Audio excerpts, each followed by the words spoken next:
নমস্কার বন্ধুরা, এগিয়ে ওয়েলকাম আমাদের ইউটিউব চ্যানেলে। আশা করি তোমরা সকলেই ভালো আছো।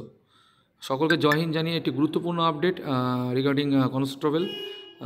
তার আগে বলবো, যারা নতুন চ্যানেলটি সাবস্ক্রাইব করো, চাকরি সমস্ত খবর তোমার চ্যানেলটিতে পেয়ে যাবে। আর যারা অলরেডি করেছে তাদের অসংখ্য ধন্যবাদ। চলো দেখবো কী খবর আছে। দ্রুত নিয়োগে একটি পরীক্ষা কনস্টেবলে। তোমরা জানো কনস্টেবল পরীক্ষায় দুটো পিলি উইথ মেন হতো, ঠিক আছে। তারপরে ইন্টারভিউ এবং ফিজিক্যাল এফিসিয়েন্সি টেস্ট।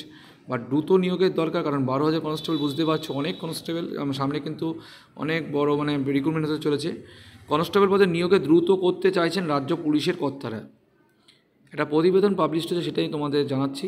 এর জন্য প্রাথমিক ও মূল লিখিত পরীক্ষার বদলে একটি লিখিত পরীক্ষা করতে গত মাসে একটা প্রস্তাব পাঠানো হয়েছে নবান্নে, যে দ্রুত যাতে নিয়োগ হয়। তার জন্য কিন্তু দেখা যায় প্রিলি মেইন রেজাল্ট পাবলিশ হতে অনেক টাইম লেগে যায়।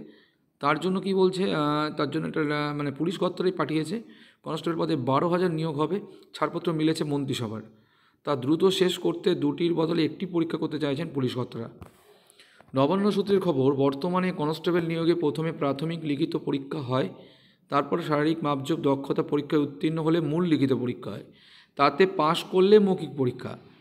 এক সরকারি কর্তা জানান, পুরো প্রক্রিয়া ও প্রশিক্ষণ পর্ব শেষ করতে 6 মাসের বেশি সময় লাগছে।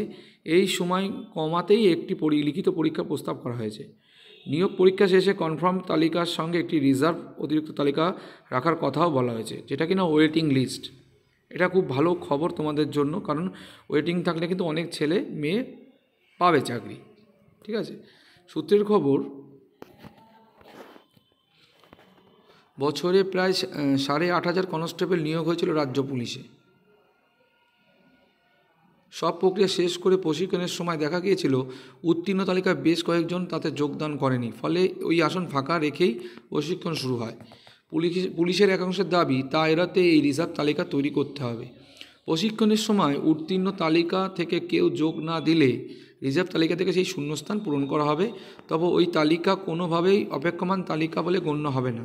প্রশিক্ষণ শুরু হয়ে গেলে ওই রিজার্ভ তালিকার কোনো অস্তিত্ব থাকবে না বলে নবান্নে পাঠানোর প্রস্তাব বলা হয়েছে।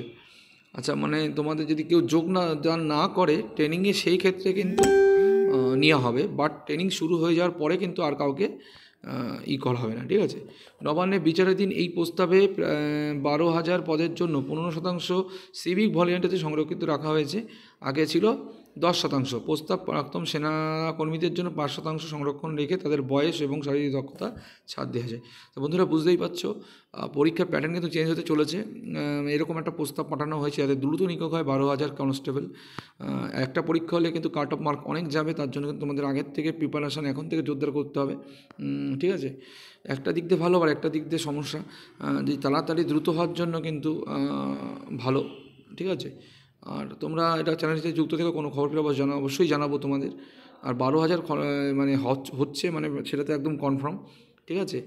সো এটাই ছিল কোনো খবর তোমাদের জন্য।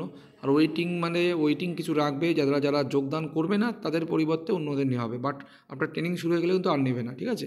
সো এটাই খবর। সকলে ভালো থেকো, চ্যানেলটির সাথে যুক্ত থেকো, তোমাদের ভালোবাসা দরকার, অবশ্যই বন্ধুদের শেয়ার করো। সবাই ভালো থেকো। জয় হিন্দ, জয় ভারত, বাই।